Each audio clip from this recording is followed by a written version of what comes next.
Macam mana kalau lirik lagu ni kita jadikan puisi?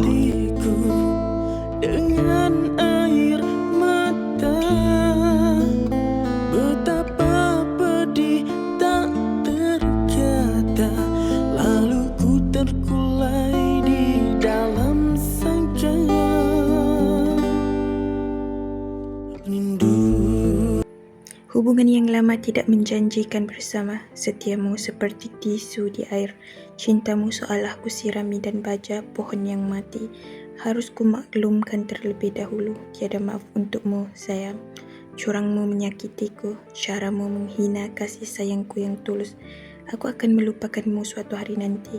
Bagaimana caranya, itu urusanku, biar ku terseksa menahan rindu. Rindu akan terawat dengan pengkhianatanmu. Air mata ini akan menjadi saksi betapa kau harus terluka juga seperti ini, dan perbuatanmu ini kau akan membayarnya suatu hari nanti. Mungkin memilih dia adalah keputusan terbaikmu, namun meninggalkanku dengan cara begini akan menghantuimu kemudian hari.